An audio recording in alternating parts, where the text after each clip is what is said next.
Following the historic release of Mad Max Fury Road in 2015, the engine stalled and the wasteland fell silent for nearly a decade. Fast forward 8 years later and we finally heard the post-apocalyptic world of Mad Max beckoning to us once more, this time in the form of a Furiosa-centric prequel. Furiosa, of course, being the co-main character, if not arguably the lead character, of Fury Road.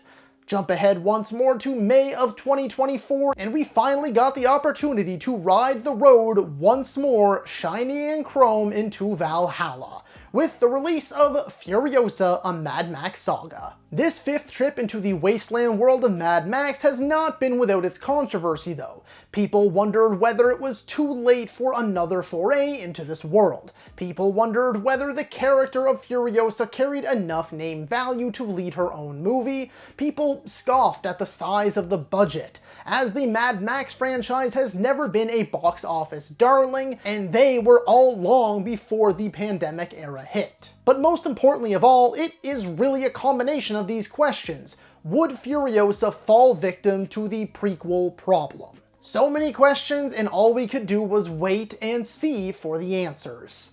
But that was then, and this is now. A few weeks post-release, and it seems we have our answers. Although it's a bit more complex than one might expect. Hello ladies and gentlemen and movie lovers of all kind, and welcome back to the channel. As always, I am your host Brett Murphy, and for today's video I am going to be discussing how Furiosa kinda solved the prequel problem. Before I hop into the actual video itself, I just wanted to let you all know that I have carefully curated playlists for every type of video I do. Be it video essays like this one, ranking videos, top 10s versus videos, and so much more. There is a playlist for all, so I encourage you to explore the channel and I guarantee you'll find something you like. And so without further ado, let's hop right into things.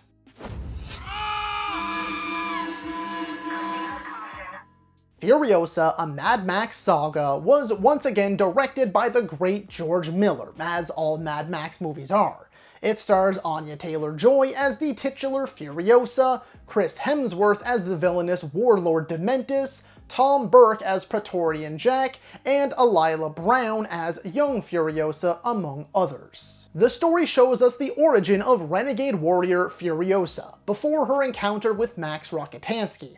As a young girl, Furiosa is snatched from her home, the green place of many mothers, by the biker horde led by the warlord Dementis.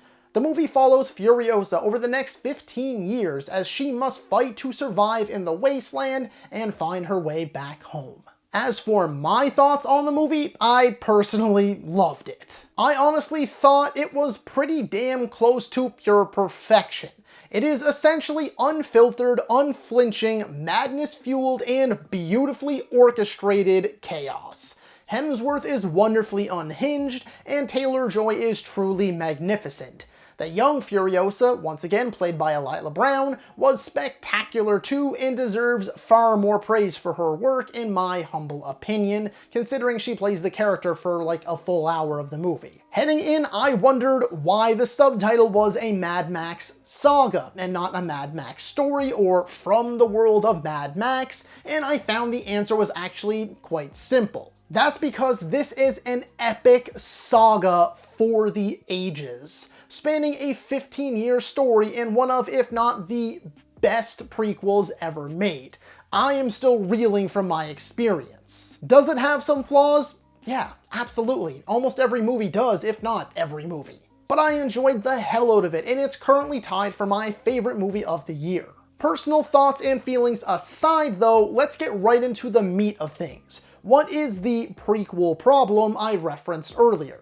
Better yet, let's rewind even a bit further. What is a prequel? For this video, the definition we will be following is that a prequel is a literary, dramatic, or cinematic work, in our case it's a cinematic one given that we are discussing movies, whose story precedes that of a previous work by focusing on events that occur before the original narrative. Sometimes things can get a little murky here. Most people, myself included, consider prequels to only be movies that are solely focused on being a prequel, telling that story that directly connects to the events later in the timeline. For instance, things like, most notably, the Star Wars prequel trilogy. Hannibal Rising, Solo a Star Wars Story, Oz the Great and Powerful, and yes, the subject of today's video, Furiosa, a Mad Max Saga. Now, I'm not oblivious to the fact that some arguments can be made for others as well, especially when we start venturing into shared timelines of larger franchises or the cinematic universes that are out there, which is where the murkiness that I referenced kicks in. To provide a few examples to better illustrate what I mean, some might consider Wonder Woman from 2017 to be a prequel. Some might see Rise of the Planet of the Apes as a prequel instead of a reboot. Movies like Guardians of the Galaxy Volume 3 or The Godfather Part 2 spend half of their runtimes as prequels. People could consider the Fantastic Beasts movies, even though they don't directly lead into the Harry Potter movies, or the Fast and Furious 4, 5, and 6, because they are technically prequels to Tokyo Drift as revealed in an end credit scene. I mean, I can go on and on. Is Kong Skull Island a prequel despite being set long before Godzilla vs. Kong and not having any of the same characters? Is Saw X a prequel? I mean, sure, it takes place before some of the original sequels, but is it a sequel to the original or a prequel to the other ones? I don't know. What about X-Men, which may be the worst offender of making this so damn difficult to decipher? Sure, I'd say X-Men Origins Wolverine is a prequel, but what about First Class? Is it a new timeline or a prequel? Days of Future Past? Apocalypse? Are these still prequels or did they create a whole new timeline, right? So yeah, things can get a little messy.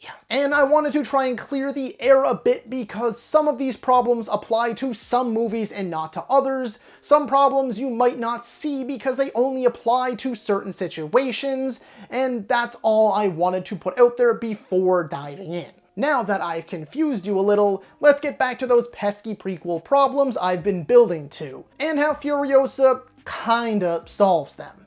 Well, most of them at least. The most common complaint when it comes to prequels is that the ending is already known. You know who lives, you know who dies, the good guys win and the bad guys lose. The original stories, the ones that come after the prequel in the timeline, already give us all the answers to what these movies are often building towards. We know what characters make it out, we know the Death Star blows up, we know Professor X will become paralyzed, and so lots of people then rightfully ask, can the story have tension when the end destination is already known? So then I asked, how does a prequel rise to the occasion and beat or avoid this problem? How can they still be compelling?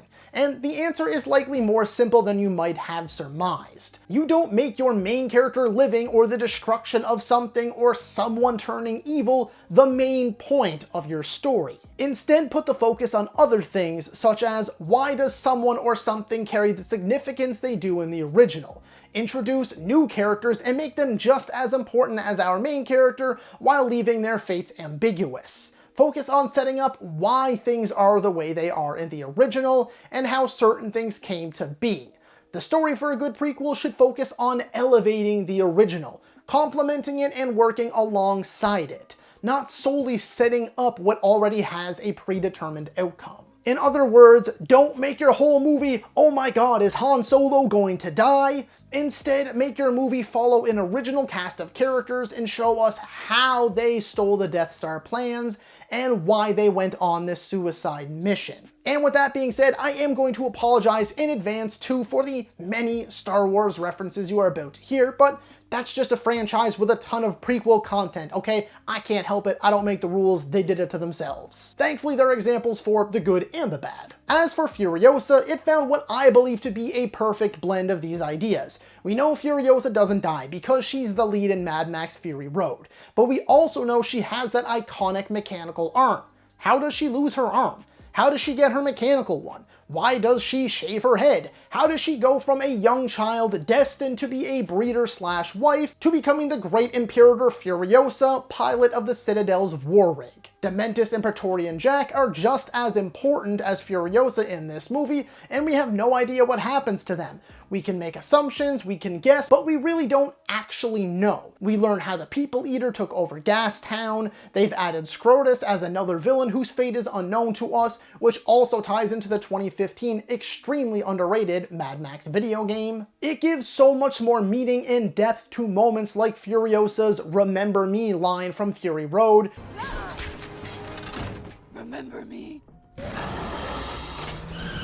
We understand why she yearns for her home and lets out that iconic cry when learning it no longer exists. We know why she took the breeders with her. We now see how long she's been patiently waiting, planning her escape. And yes, Furiosa does elevate Fury Road in almost every way. It is the perfect complementary piece as it sets up the way everything was before Max's arrival in Fury Road. They work together whether you watch them in release order or chronological order. Going back to watching Fury Road will now feel totally different because of all of this added context. And before you say anything, did Fury Road need this? No, absolutely not. It has been in my top 10 favorite movies of all time for almost a full decade now. But Furiosa did the impossible. It made me love a movie I already adored even more. It makes the experience feel that much more rich by adding backstory to so many moments, characters, and locations, expanding the lore and the Mad Max universe in new and interesting ways. If George Miller didn't want to make this movie, he wouldn't have. He has openly said he had this movie written before Fury Road, so it isn't just some cheap cash grab made for shits and giggles. Now that I've wasted half of your day, it still does feel smart to address that although I do wholeheartedly feel that Furiosa overcame this obstacle, that is only the main problem. It's the one that is most commonly referenced, but I'd be a fool to say that it was the only problem with prequels. Other problems include the fact that some things are just better left unexplained. For many people, prequels often start off on the wrong foot because fans already have the backstories filled in their own minds. Furiosa had this exact problem in the build-up, I would say. Fury Road has already been out for almost a decade, and many already had something in their minds as to how Furiosa lost her arm, or they simply didn't care. Sometimes these filling in the blanks kind of prequels can actually ruin portions of the original. For instance, a YouTube video I watched recently from the channel Center Row uses the Dark Crystal prequel series, The Dark Crystal Age of Resistance, as his example. He actually watched this series before the original. After all, it is a prequel, so you should be able to watch them in chronological order. He loved the prequel show and gave it a glowing review, and when I say glowing, I mean glowing. But now, for him at least, the original movie feels like a disappointing conclusion. He fell in love with the main characters, but in the original we know that there's only one of their kind left. And with the show's cancellation, he'll never get to see how they got from point A to point B in that story, cheapening, for him at least, what many believe to be a classic. That's just one example of many too. This isn't uncommon with prequels. Most of the things we find out are from questions we never asked and things we didn't need to know. How Han got his last name and blaster, how the xenomorph was created, why Randall doesn't like Sully in Monsters Inc., why Legolas doesn't like dwarves, how Anakin, as a slave child mind you, created C-3PO, or demystifying how Nick Fury lost his eye. Last time I trusted someone, I lost an eye. Somewhere. Oh, mother fucking! So when a character references a mysterious past life, or a cool event that happened way back when, or even a character references another character they once knew, maybe it's best left up to the imagination and doesn't need to be shown to us by having an entire movie or series dedicated to them, as they more often than not don't deliver and don't live up to the potential they had in our minds when they were originally so vague. Now, as for Furiosa, I don't personally think this movie suffered from this problem. No one had some grand idea in their heads as to how she lost her arm. Everyone probably had some vision in their head for the green place, but it ended up being exactly what we expected anyway. We learned how Furiosa became a hardened, badass warrior. There was no deflating moment like Han getting the Solo name. There were no portions of the movie where I, or anyone else I've spoken to, thought that's the best they could come up with. Furiosa just delivered as advertised and didn't burst anyone's bubble or rain on anyone's parade. Another common problem that happens all the damn time, in fact it's probably the most frequent of the prequel problems that is an actual problem, and that is that the prequel causes plot holes, contradictions, more questions, and inconsistencies. Even in some of the better prequels, this can become a major issue. Looking at you once more, Star Wars, as your many prequels have needed books, TV shows, other movies, or creatives to come out and explain things away. By all accounts, Furiosa doesn't have this issue at all. I can't think of a single question left unanswered. I can't think of any inconsistencies or plot holes either. If you're aware of any, feel free to let me know in the comments and I will gladly accept that I was wrong if you can prove it. I can't recall anything that stuck out like a sore thumb, and nothing has been pointed out to me thus far. This is yet another notch in Furiosa's belt, and an important key to have, as a good prequel should always be a true precursor to the original. Logically, you should be able to show the prequel and the original to someone for the first time in chronological order, and it should make perfect sense, which this absolutely does. Further to my point earlier about prequels needing to focus on the how and why, bad prequels focus on the what. A better person has already explained this, so I will quote them directly. I found this while researching, and I just love the way they phrased it. This comes from Marjorie Bain in an article published to the Writing Cooperative. In it, they said, audiences assume the detective is going to solve the crime by the end. The interesting part is the how. We assume the two leads in a romance are going to end up together, but how? We assume, in most genres at least, that the main character is going to live by the end and beat the ultimate big bad. But how? The how, the journey, the trials, and tribulations along the way are what makes the story compelling. So, to hop back on my train of thought, when a prequel only focuses on the what and leaves out the compelling aspect by assuming that we just want to know what they were referencing in the thing that worked before, they lose us because we don't care. We know our main character isn't going to die. We know the villain doesn't die if he appears in the original. We know that the city doesn't blow up or the world doesn't end, so you need to find creative ways to make us care. Hence, once again, because this is very important, you need to focus on the whys and the hows. And I will reiterate, Furiosa does just that. Another common issue with prequels is that the sole focus is a character arc, and that can sometimes be a problem too. They have to get from point A to point B by the start of the movie we already know, the original. Look at Anakin with Revenge of the Sith.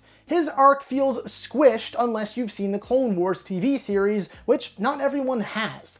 His fall from Jedi Knight to Darth Vader feels so much more impactful and well executed when you have this extra content. Without it though, and some may argue this, the shift feels very sudden and rushed. One scene he's a sad boy, and the next he's literally slaughtering children. Sometimes prequels can also accidentally double up on the same character arc that we've already seen.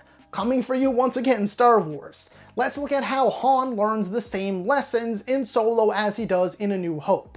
It's almost the exact same. He's reluctant, he's cocky and selfish, but in the end he does something good for something bigger than himself. He does this in both movies. Makes the right decision in the end of Solo just for him to turn around and be the same character we saw at the beginning of Solo in the beginning of A New Hope. And once again, I will reiterate that a good chunk of these examples did come from that center row video, so I do highly recommend you check it out, it's great. The last common prequel problem we'll cover is fan service. Fan service, for those of you who might not know, is essentially anything added in that is solely meant to please the fans. Meaning it carries no real weight or agency in the story and has only been inserted so people can go, oh look, that's the person, place, or thing, or for the audience to shout, oh they said the thing, the iconic phrase or line, and so on. Anything to give general audience goers that much needed hit of brain chemicals to make them feel good and happy.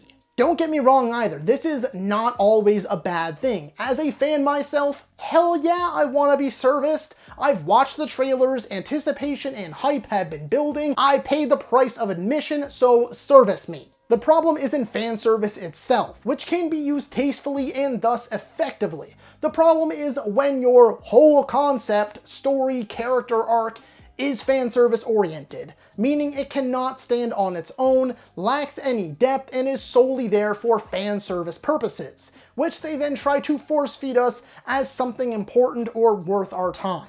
Essentially, a good prequel has to tell a good story on its own terms and not solely be based on fan servicey connections and moments. The constant nods to the originals or random retcons additions can often ruin a movie for many. People who are aware of the originals will often get annoyed if it becomes too much, makes changes they don't like or disagree with, or the movie lacks any other substance outside of the fan service. Here are some other examples that aren't Star Wars for once. Well, mostly. And some started off on the right track, but then veered off at some point. The first Hobbit movie is Bilbo's journey, how he became the adventurer he had a reputation for being in the Fellowship of the Ring and beyond, with an all-new cast of characters and a new story, minus Gandalf of course, but he sort of acts as a throughput between the two trilogies. Then the sequels went and shoehorned in characters, locations, and references that did not need to be in there.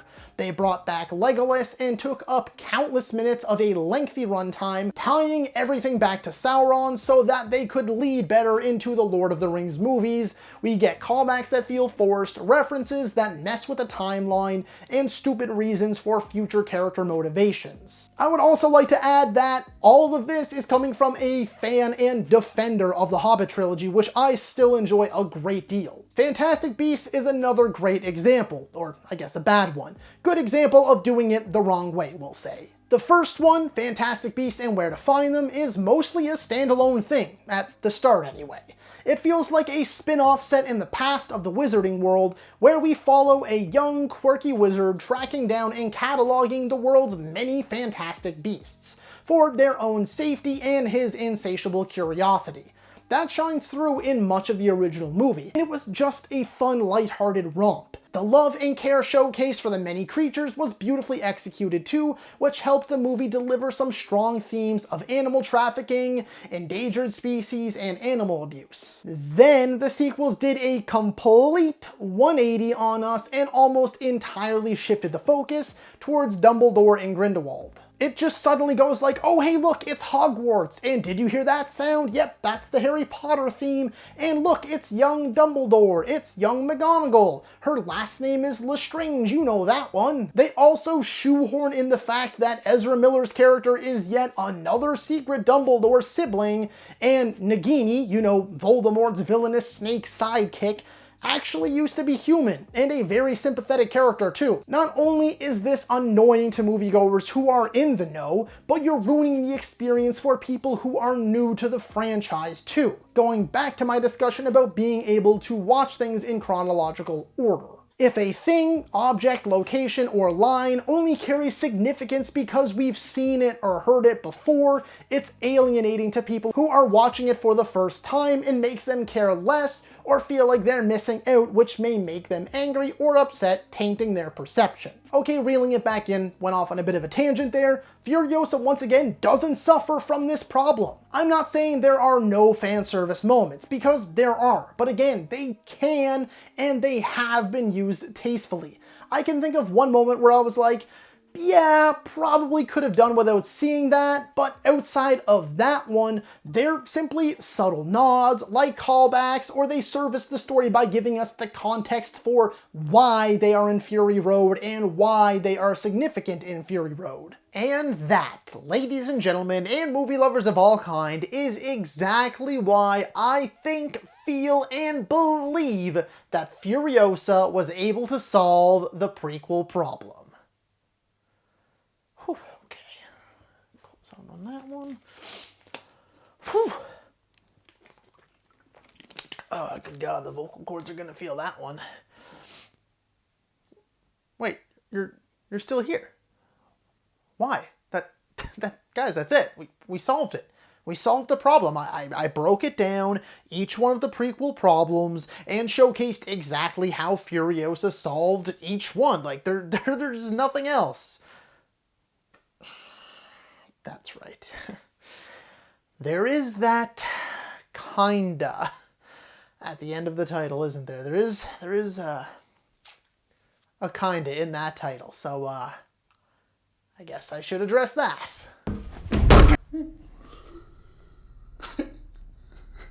So why the kinda? The answer is simple and painfully obvious at this point. I'd be a fool to not address the gigantic ass elephant in the room. Furiosa is, despite the overwhelmingly positive reviews, well on its way to being a major, certifiable box office flop. With a production budget of $168 million, Furiosa barely won at the box office in its opening weekend. It was knocked down to third place in its second weekend and dropped out of the top 5 by its third weekend. It's currently tracking to end its run around 180 to 200 million, which would just barely cover its production costs. I'm no expert, but the rule of thumb tells me if Dune Part 2 needed to make $500 million to just break even off of a $190 million budget, Furiosa likely needed somewhere in the high 300 to low 400 range. Though as of the recording of this video, some news has come to light that the Australian government actually funded half of the movie or something, meaning it might not be as bad of a loss as we first thought. There will still likely be some losses regardless though. So although I do genuinely feel that Furiosa was able to successfully address all of the prequel problems in terms of storytelling, it couldn't solve the problem of audience interest. Traditionally, prequels don't do too well at the box office. Now, there are of course some outliers, like Rogue One: A Star Wars Story, the Hobbit trilogy, and a few others which managed to crack $1 billion at the box office each. So there is proof that sometimes things do work out, but the vast majority just flat out fail, even when part of an iconic franchise or series. Hannibal Rising, Lightyear, Sin City: A Dame to Kill For, The Thing 2011, The King's Man, and yes, Solo: A Star Wars Story. All flops. In my humble opinion, this is largely because most general audience members, which I am not using as any sort of demeaning or derogatory way, think of these problems and make their decision right then and there. Unless you're a movie nut like myself who will see almost anything, the vast majority of people will hear the term prequel and think, ew, no thanks. Brother, what's that? What's that, brother? Their brain automatically goes to, well, why do I need to know what happened first? That seems so unnecessary. I don't care. That's just going to make things messy. It's a cash grab. Why would they do that instead of a sequel? I already know how it ends, so why should I care? All valid reasons too, but if you ask me, I think this video perfectly illustrates that yes, those are problems with the majority of prequels. They're not automatically guaranteed though. I feel Furiosa was cleverly able to vault all of these hurdles and deliver yet another George Miller masterpiece. The last thing I want to add before I go is that in a lot of ways, we all saw this coming. We knew it was a prequel, which naturally comes with many negative connotations. Fury Road was almost 10 years ago, and really wasn't all that much of a box office darling itself, even in a pre-pandemic world. The movie is also 2.5 hours long, which deters plenty of people, and then there's also certain corners of the internet because they boycotted the movie and they think they won, which is absolutely delusional. They complain about her being a girl boss or a Mary Sue, or that it's a Mad Max movie without Mad Max and it's woke and boycott Warner Bros and blah blah blah. So just tune them out altogether and don't buy into their bullshit like I do. Okay, bringing things back to reality, and to be quite frank, there's also the fact that none of the Mad Max movies were box office hits. In a lot of ways, these movies started out as cult classics before steadily gaining in popularity. They were low budget, Australian made, from a then unknown director and a then unknown Mel Gibson. Yes, there was a point in time where Mel Gibson wasn't well known. So despite glowing reviews across the board and conquering all of the prequel problems in my mind, the movie has struggled at the box office, and that's the other side of the larger problem. It's quite simply twofold. Half of the prequel problem is the story side, and the other half is audience interest / box office numbers. And that, my friends, is the kinda part of the title. So that is all for today's video, folks. Be sure to let me know down in the comments below if you agree or disagree with my take on this particular topic. While you're at it, don't forget to let me know if you think that Furiosa was able to kinda solve the prequel problem. Did I miss something? Did you enjoy Furiosa? Let me know. As a reminder, this is the revamped BAMTube movies, and it is your one-stop for everything movies. Be it video essays like this one, ranking videos, top 10s versus videos, tier list videos, I have it all and so much more, along with your daily nerdy news wrap-up, which is meant so you don't miss a single thing in the world of movies, gaming, or TV. So be sure to like, comment, subscribe, and ring that little bell icon so you don't miss a thing. As one last little quick reminder that I have been inserting into my videos the last couple of weeks, please go follow our social media pages. We are covering everything movies, video games, and TV. So instead of following a bunch of different accounts that only follow one thing and provide one type of news, our channels provide everything. The links will be in the description, so if any of those are up your alley, then our pages are meant for you. As always, folks, I thank you all so very much for watching. Stay happy, healthy, and safe out there. From myself and the rest of the BAMTube team, thanks for joining us. We'll see you next time, and that's a wrap.